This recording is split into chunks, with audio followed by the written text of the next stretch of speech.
এক লোক বলেন, একবার আমি এক মরুভূমিতে ক্রমাগত অনেকদিন অভুক্ত অবস্থায় সফর করছিলাম।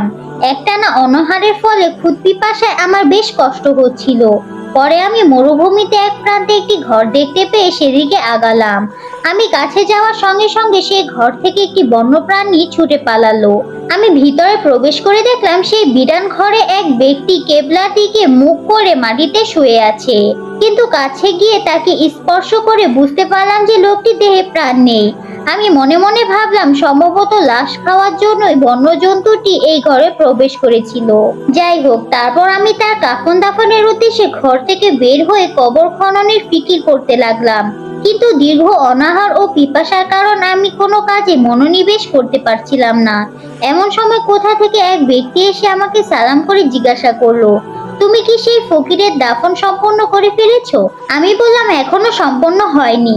আগন্তুক বললেন, তুমি আমার সঙ্গে ওই পাহাড়ের চূড়ায় চলো, সেখানে একটি পানির ঝর্ণা আছে। আমি তার সঙ্গে সেই পাহাড়ে গিয়ে দেখলাম সেখানে একটি সুন্দর পানির ঝর্ণা এবং তার পাশে একটি খালি মশক পড়ে আছে। আমি তৃপ্তি সহিত পানি পান করে খালি মশকটিতে পানি ভরে নিলাম। আমার সঙ্গীটির কাছেও একটি পানির মশক ছিল, সেও তাতে পানি ভরে নিল। তারপর আমরা সেই গৃহে ফিরে এসে ফকিরের গোসল সম্পন্ন করলাম।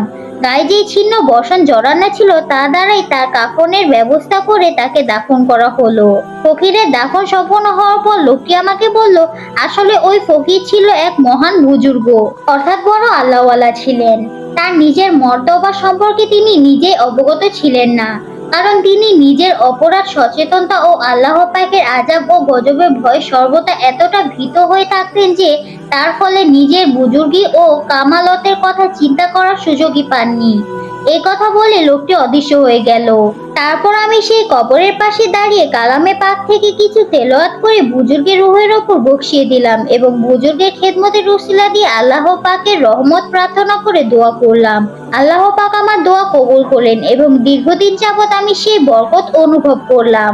গল্পটি এখানেই শেষ। গল্পটি কার কাছে কেমন লাগলো অবশ্যই কমেন্টে জানাবেন, আর ভালো লাগলে আমার চ্যানেলটিতে সাবস্ক্রাইব করে দেবেন এবং ফেসবুকে ফলো করতে ভুলবেন না। সবাই ভালো থাকবেন, ভালো রাখবেন। আল্লাহ হাফেজ।